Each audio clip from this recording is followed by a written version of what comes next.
Hello बालको, आज हम बात करेंगे एल्केन पर। हमने वैसे तो बता दिया था संतृप्त असंतृप्त हाइड्रोकार्बन पर, उसमें भी जानकारी आपको क्लियर नहीं थी। तो संतृप्त हाइड्रोकार्बन का एक पार्ट एल्केन है, एक पार्ट एल्कीन होगा, एक पार्ट एल्काइन होगा। कभी कभी टीचर कहता है एल्केन क्या होते हैं, ऐसे पूछ देता है क्वेश्चन। तो आपको क्या लिखना है, एल्केन संतृप्त हाइड्रोकार्बन को एल्केन कहा जाता है। पहली बात इनको यह दिखा देना टीचर जी को। दूसरा बात बता देना, इनका सामान्य सूत्र होता है CnH2n+2। मैंने सब लिख रखा है, परेशान मत हो, सब लिखा है। यह प्रतिस्थापन अभिक्रिया देते हैं। कौन सी अभिक्रिया देते हैं? प्रतिस्थापन अभिक्रिया।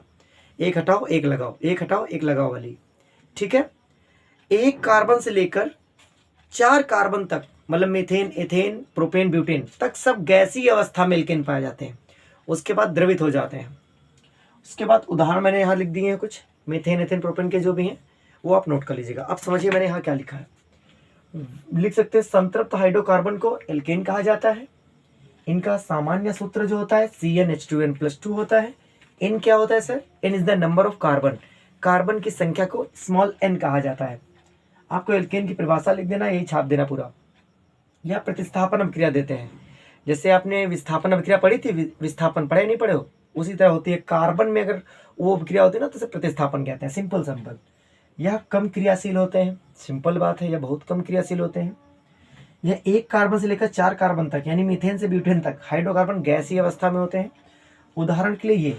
और बेटा एक बात ध्यान है, इनके कार्बन के मध्य कैसा बंध होता है? सिंगल बंध उपस्थित होता है। जैसे इथेन का संरचना खींचना है, इसका 2 कार्बन है, 2 कार्बन खींचो, 6 हाइड्रोजन है, 3 इधर लगाओ, 3 इधर लगाओ। ऐसा क्यों किया सर आपने? सब इसी पे लगा देते? नहीं, एक कार्बन के पास बस 4 लोग ही रह सकते हैं। किसी भी परिस्थिति में कोई भी संरचना गलत सही इसी से पता लगाया जाता है कि वहां कार्बन 4 हैं, 4 वैलेंसी के साथ है कि नहीं।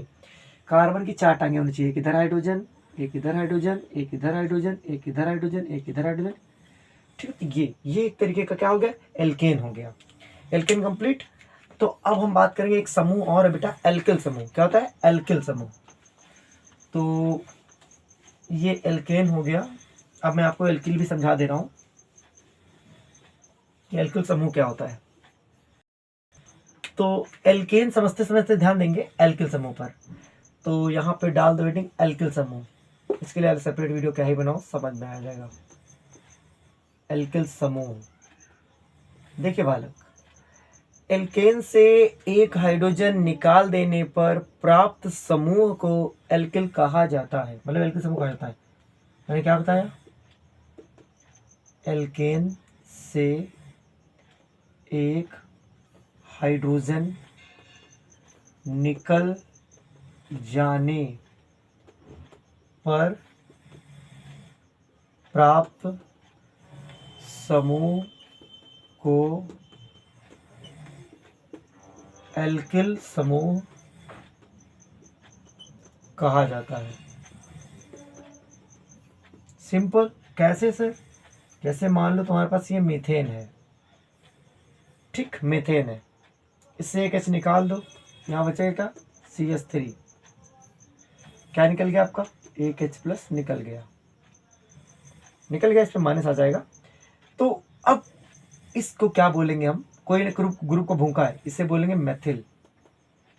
क्या? मेथिल। जैसे एल्केन होता तुम्हारे पास, एल्केन, और एल्केन से हाइड्रोजन निकलता तो इसे बनते क्या? एल्किल। एल्केन का उदाहरण क्या है? मीथेन। तो मीथेन से जब एक H निकलेगा तो बनेगा मेथिल। इथेन से यहाँ पर लिखा होता है इथेन, H6।